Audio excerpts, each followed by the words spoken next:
The war did not begin on February 28, 2026. It began in December 2025, when Iranian shopkeepers in Tehran's Grand Bazaar closed their shutters and walked into the street. It began in January 2026, when Trump posted that a massive armada was heading toward Iran. It began in June 2025, when 7 B-2 bombers flew 18 hours from Missouri and put the Fordo enrichment facility inside a mountain. It began in 2023, when Israel started systematically dismantling the proxy network that had protected Iran from direct confrontation for 4 decades. By the time the first Tomahawk left its launch tube on February 28th, the trap had been set for months. Every ship was in position, every target had been catalogued, every defensive layer Iran possessed had been assessed, measured, and assigned a counter. The outcome that the world watched unfold in the first 48 hours of Operation Epic Fury was not improvised. It was the execution of a plan built through years of preparation, intelligence collection, joint planning with Israel, and the patient accumulation of military advantage that Iran never fully recognized until it was too late to matter. This is the story of how the 1,500-mile trap was designed, baited, and sprung, and why Iran, despite years of preparation for exactly this scenario, walked into it anyway. To understand the trap, you have to understand the geography. Iran sits at the center of a strategic box defined by water on 3 sides. To the south, the Persian Gulf and the Gulf of Oman. To the southeast, the Arabian Sea. To the west, the Red Sea accessible through the Bab el-Mandeb Strait. From any of these bodies of water, American naval forces can project air power deep into Iranian territory. The maximum distance from the Arabian Sea to Tehran is roughly 1,500 miles.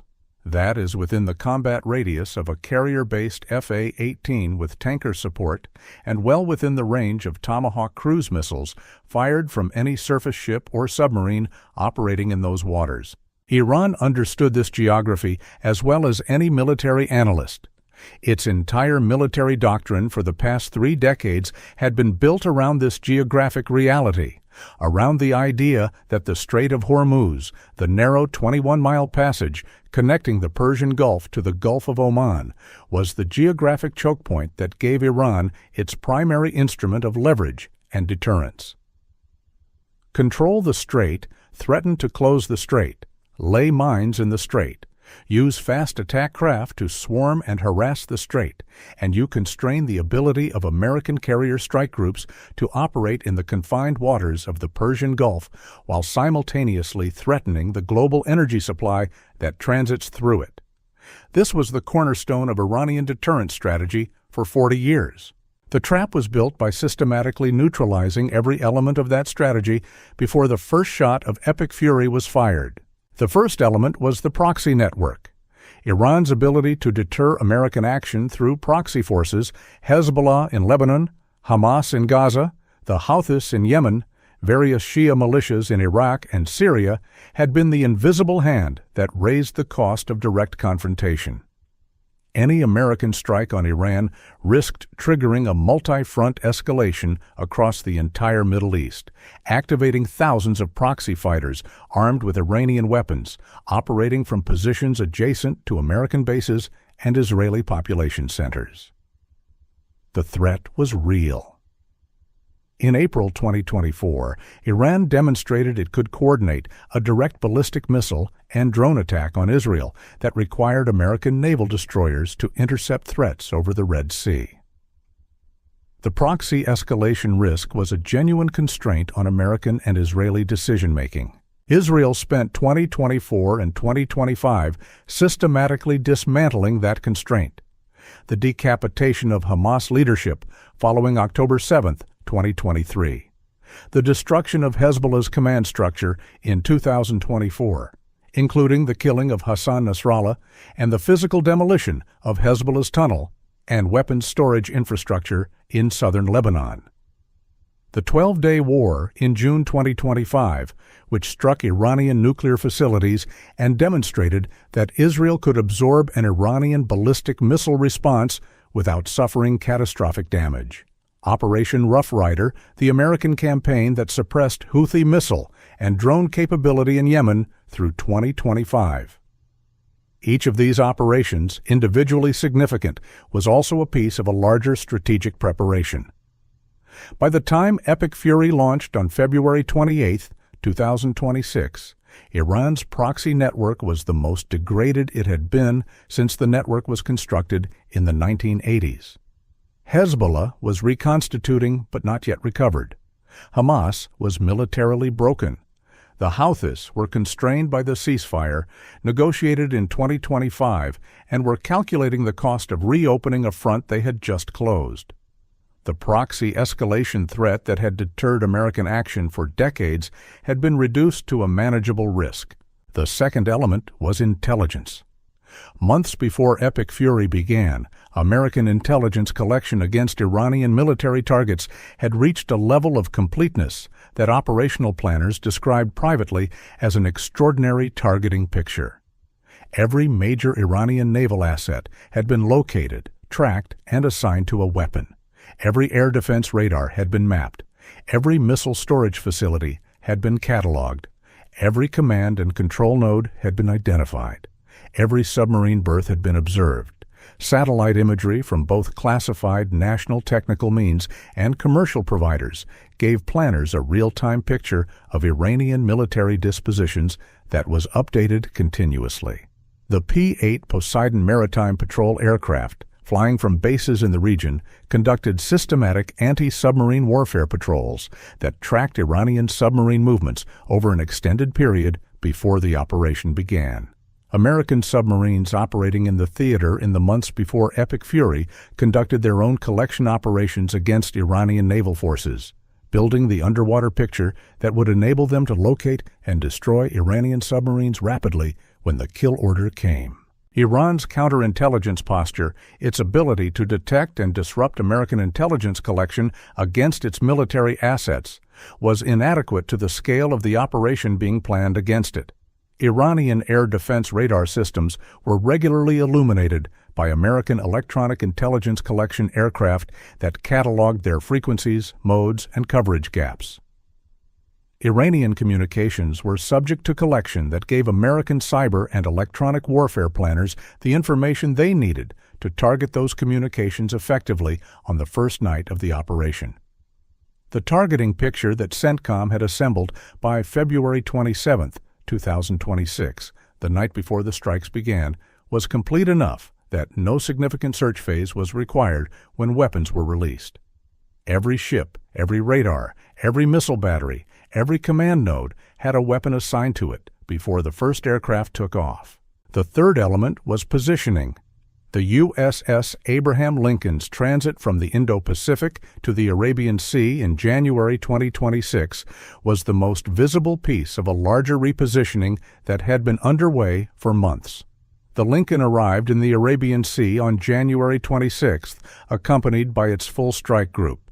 The USS Gerald R. Ford, which had departed Norfolk in June 2025, had been operating in the Mediterranean and Atlantic, conducting Operation Southern Spear in the Caribbean before being reassigned to the Middle East theater.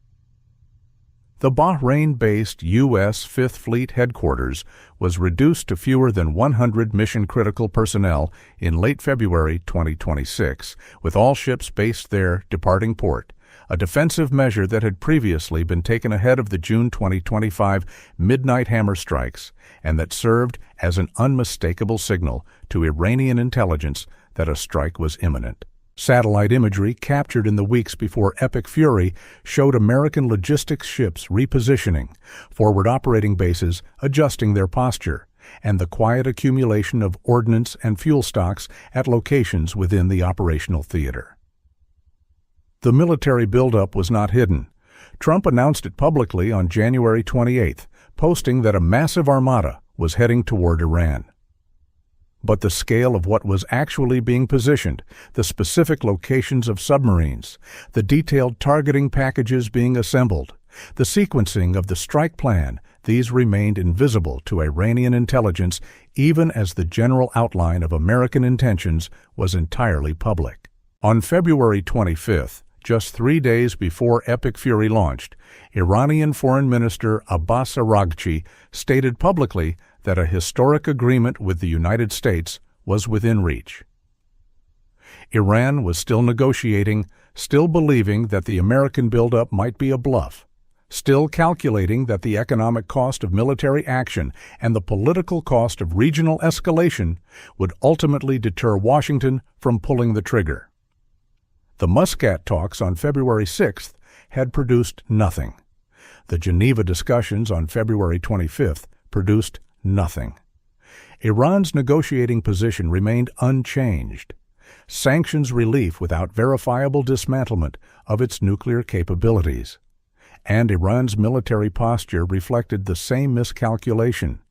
Rather than dispersing its naval assets, rather than going to a higher state of readiness, rather than implementing the survival measures that might have reduced the damage of the opening strikes, Iranian forces largely continued their routine operations in the days before Epic Fury began. This is the most consequential intelligence failure of the entire Iranian strategic miscalculation. Iran's leadership genuinely did not believe that the United States would launch major combat operations without a final diplomatic off-ramp. The historical pattern of American behavior, the pattern of warnings, buildups, and ultimately negotiations that had characterized American-Iranian interaction for decades had conditioned Iranian strategic thinking to expect a last-minute diplomatic intervention. The nuclear deal of 2015, the Obama administration's decision not to respond militarily to Iranian proxy attacks, the Trump first-term maximum pressure campaign that stopped short of military action, all of these created an analytical framework in Tehran that predicted American restraint as the probable outcome, even when American rhetoric was threatening. The framework was wrong. And it was wrong because the conditions that had previously produced American restraint had been systematically eliminated in the 18 months before Epic Fury launched. The proxy threat had been degraded. The domestic political constraints on military action had been removed when Trump won the 2024 election. The Israeli military had demonstrated in June 2025 that direct confrontation with Iran was survivable and strategically productive. Saudi Crown Prince Mohammed bin Salman had lobbied Trump repeatedly to act.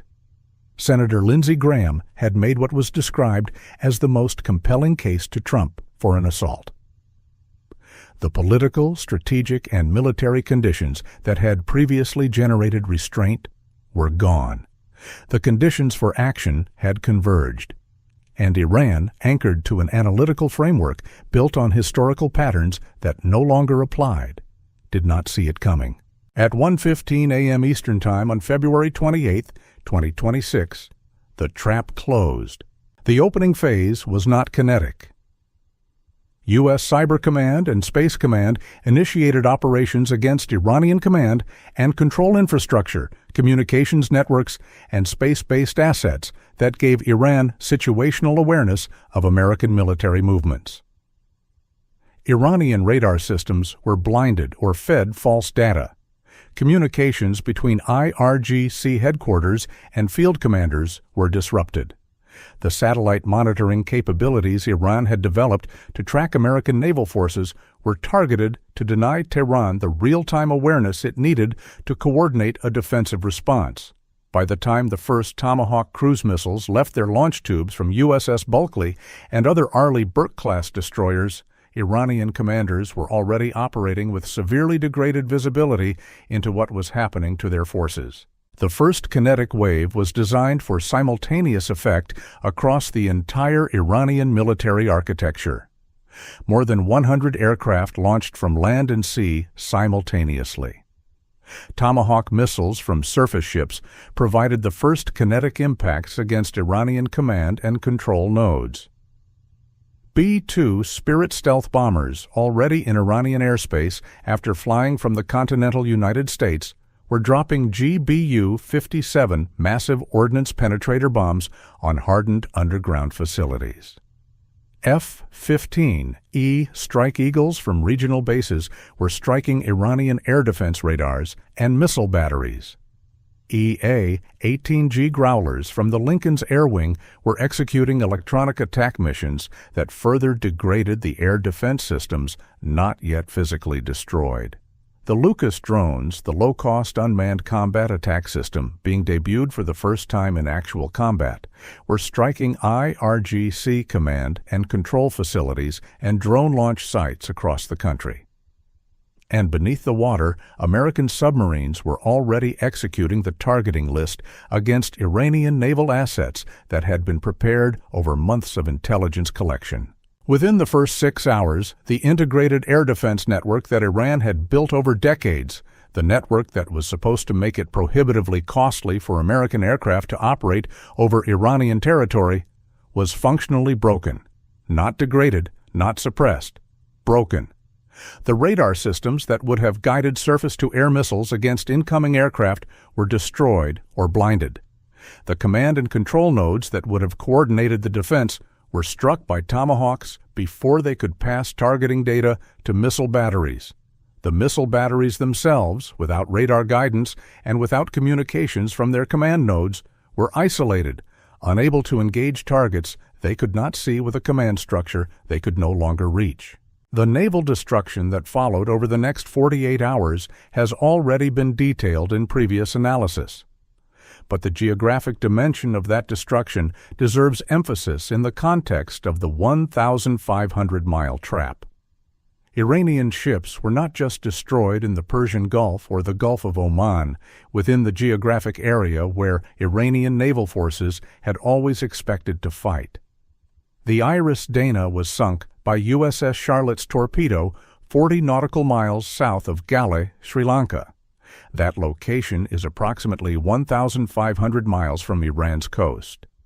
1,500 miles from Iran, in the middle of the Indian Ocean, returning from an international fleet exercise in India, the crew of the IRIS Dena believed they were completely outside any conceivable battle space.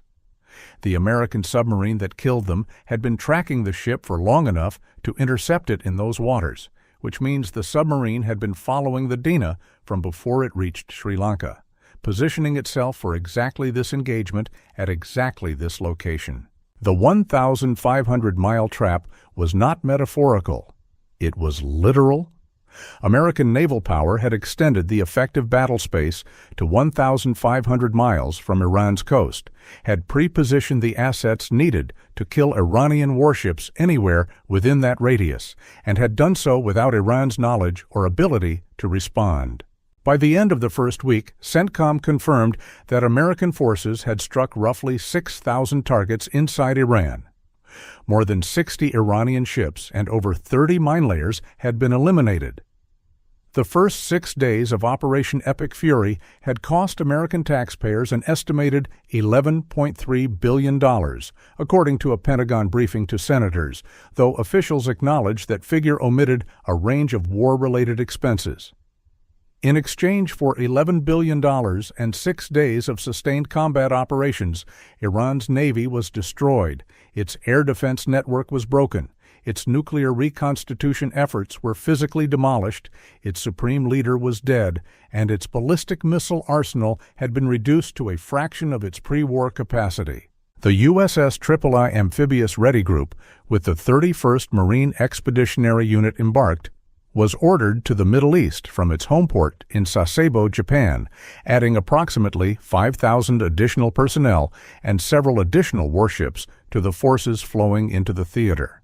Secretary Hegseth had described what was currently engaged as only a fraction of what was flowing in, and the Tripoli's deployment was evidence that the fraction description was accurate.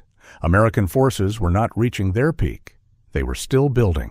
Iran's response to the trap it had walked into was the response of a military that recognized, too late, the scale of what had been assembled against it. The ballistic missile salvos continued, reduced in volume as launcher infrastructure was destroyed, but not stopped. Drone attacks against Gulf Arab states, particularly the UAE and Kuwait, continued at high tempo as Iran attempted to use its remaining Shahed inventory to impose costs on American partners in the region. An Iranian missile struck near the Turkish border in Syria, threatening to activate NATO's Article 5 collective defense provisions and dramatically expanding the political crisis surrounding the conflict. The Iranian attack on the American embassy in Kuwait prompted Secretary Rubio to close it entirely. But none of these responses changed the fundamental military equation. The trap had closed. The forces that had been assembled over months of patient preparation were executing against a target set that had been developed over the same period. Iran's military infrastructure was being systematically dismantled. And the forces doing the dismantling were not at their limit. They were still scaling.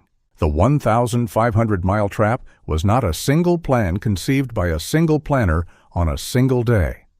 It was the cumulative result of decisions made by the United States military, by Israel, by American intelligence agencies, and by the political leadership of both countries over a period of years.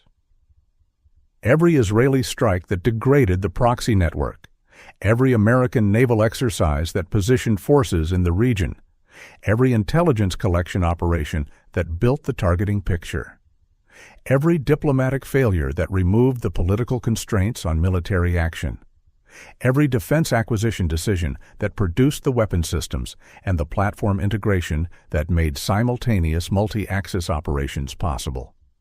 All of it came together in the opening hours of February 28, 2026. Iran's supreme leader had spent 35 years building a military architecture specifically designed to deter American action. He had built proxy forces that raised the cost of confrontation. He had built ballistic missiles that threatened American bases and allies across the region. He had built nuclear enrichment capabilities that gave him leverage and coercive power. He had built a navy that threatened the global energy supply through the Strait of Hormuz. And he had built an analytical framework, a theory of American restraint, that told him none of it would ever actually be used against him because the cost of confrontation was too high. The trap was designed to make every piece of that architecture irrelevant simultaneously. It worked. If you want to understand the next phase of this conflict, what the strategic endgame of Operation Epic Fury actually looks like, and what the lessons of this campaign mean for how America will approach the next major military challenge in the Indo-Pacific, subscribe to Navy Power Decoded. Every video is built on the analysis that the headlines miss. The trap was 1,500 miles wide. Iran never saw it.